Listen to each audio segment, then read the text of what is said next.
Ce samedi 4 février n'est pas un jour comme les autres pour Nathalie Imbruglia.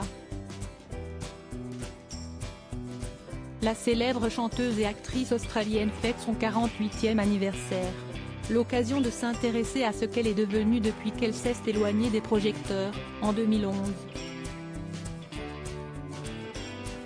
Qui n'a pas au moins une fois fredonné Torn, le plus grand tube de Nathalie Imbruglia. À sa sortie en 1997, le morceau avait fait fondre le cœur des plus fragiles comme des moins romantiques, ce qui avait naturellement fait d'elle une star.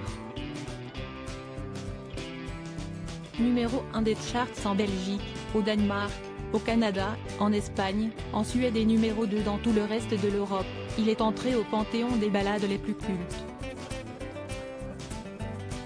4 ans plus tard, elle renouvelait l'exploit avec son album White Lily's Island et son single Rond, qui était entré dans le top 10 des charts européens et américains.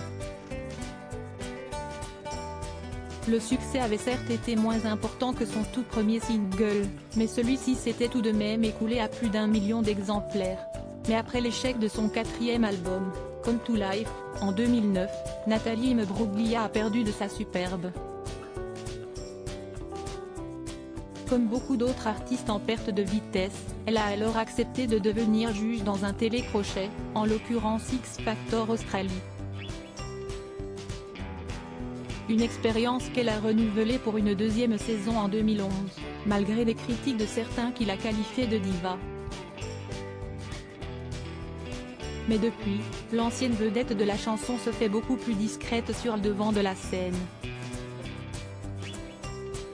L'occasion de s'intéresser à ce qu'elle est devenue depuis qu'elle s'est éloignée des projecteurs. Nathalie Imbruglia a eu recours à un don de sperme entre 2011 et 2017, Nathalie Imbruglia est presque totalement retombée dans l'oubli. Elle n'a pas sorti un seul album, et pour cause, l'artiste a tenté de renouer avec son premier amour.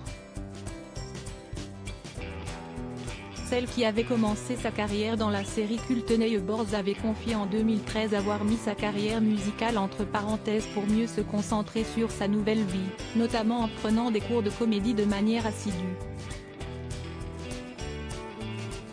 Mais là encore, le succès n'a pas franchement été au rendez-vous. Par la suite, elle n'a en effet tourné que dans 2 longs métrages, Ravens de Russell Friedenberg et Randy Redroad en 2014 et Little Hoopers de Gene Valdez en 2017. Finalement, le plus bel accomplissement de Nathalie Imbruglia ces dernières années est la naissance de son premier enfant. Le 8 octobre 2019, elle est en effet devenue maman pour la première fois à l'âge de 44 ans, en mettant au monde un petit garçon du nom de Max Valentin Imbruglia.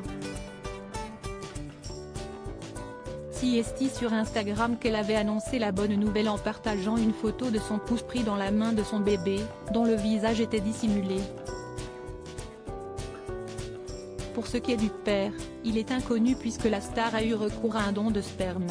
Ceux qui me connaissent savent que si est quelque chose que je voulais depuis longtemps, et je suis heureuse que cela soit possible avec l'aide de la FIV et d'un donneur de sperme, je ne dirai pas plus publiquement, avait-elle seulement expliqué. Être mère, voilà sans conteste le plus grand rôle de sa vie.